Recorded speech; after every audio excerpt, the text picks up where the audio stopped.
Hey YouTube, out for a ride. I thought I'd talk about how to get the most out of your bike ride to lose weight. Now, everybody's different, but you all have a point where your body has time. You're not exercising so intensely that your body doesn't have time to convert fat to energy. That's where you want to exercise to lose weight, is you want to be your intensity at a point. For me, I think it's 80s to 102 or 103 for me is my fat burning zone. I'm on a heart medication to keep my beat regular. So something that's I have started taking about a year ago for palpations. So I try to keep at least most of my ride in the fat burning zone. I tend to be more aerobic sometimes, and sometimes I'm in the fat burning zone for the entire ride.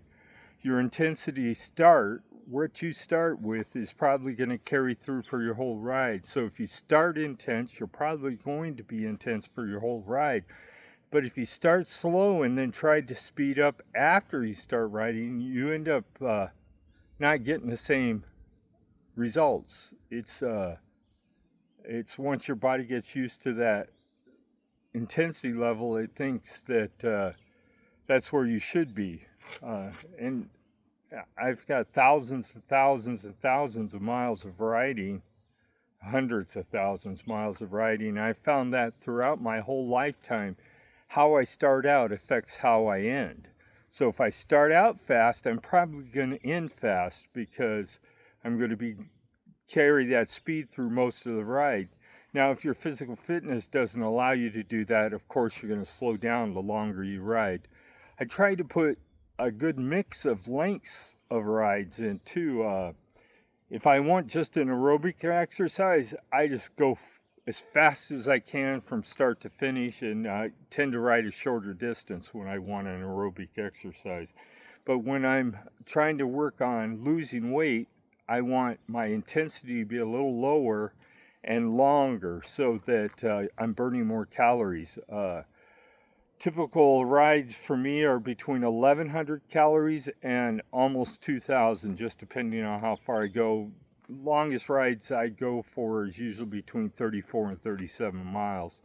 And I usually complete them around 2 hours and 15 minutes. And so I get a lot of calories burnt in those 2 hours and 15 minutes. So I tend to ride 6 days a week. I always try to take at least one day a week, and usually that isn't a problem. Usually there's a day that's the weather's so crappy that you don't want to be out there, or it's so hot you don't want to ride. But usually there's a day that you can take off, and that depends on your schedule, which day you want to take off from your bike ride. You at least want one day off. And if your body doesn't recover as fast, maybe you want 2 days off. Maybe not in a row.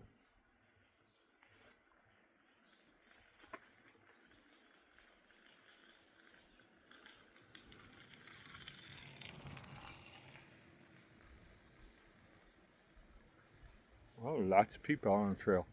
And you need something to tell you how you're doing. I use the Samsung watch, the Ultra 7, and it gives me all the information I need to know how I'm doing or how I did on the ride.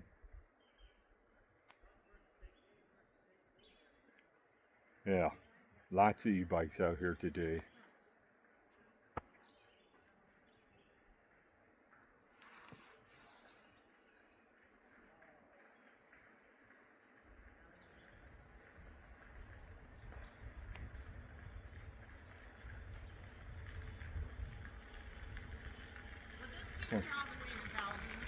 Yep, you're about 4 miles.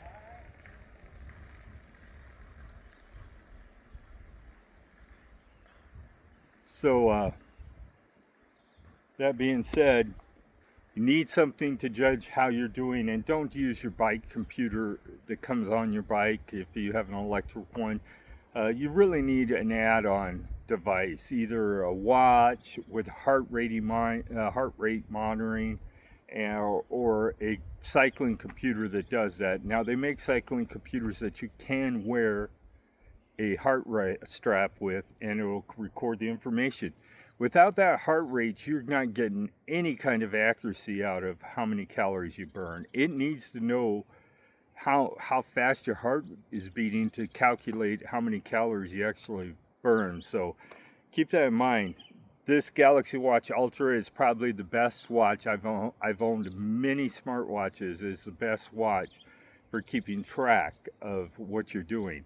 Accuracy can be hit and miss sometimes. It depends on how the tree coverage is and all that, but and how you wear it. If you're not wearing it properly, if you're not wearing it above your wrist bone here, right there, if you're not wearing it above it, it's not going to be very accurate for your heart rate. So keep that in mind. I used to wear mine lower, and I found that a lot of times it was just the information wasn't even close to being right. So you got to wear your watch right, or wear your heart strap right. You've got to look at the data, because it does you no good to record it if you're not looking at it at the end of the ride and saying, maybe you'll pull some information out that will help you ride faster and better the next time.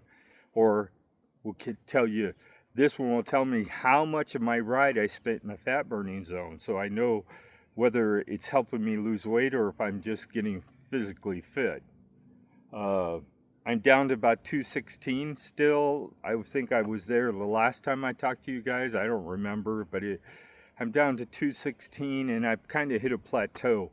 And my diabetes is not doing any better than it was before I started taking Ozempic. So they're going to probably up my dose the next time to the maximum of 2.0.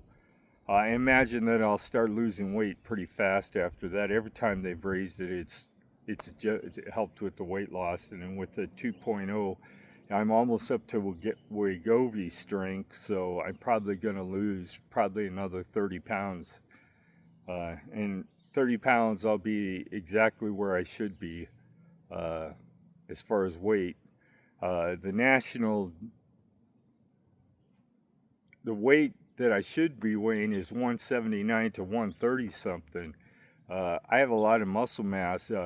Usually it measures out at 91 pounds of muscle mass, and then usually an average 170 pound person only has about 60. So I don't think realistically I can get down below 179 and still maintain the muscle mass I have.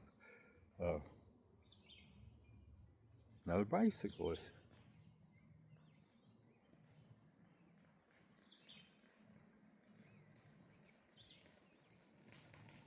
Hello.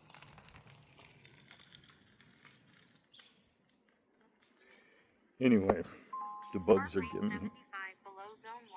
You probably hear in the background the watch making noise. It does it quite often. Tells me where my heart rate is as I slow down. Heart rate 82 in zone 1. So I'm already in the resting range, and I usually am within a few minutes of stopping.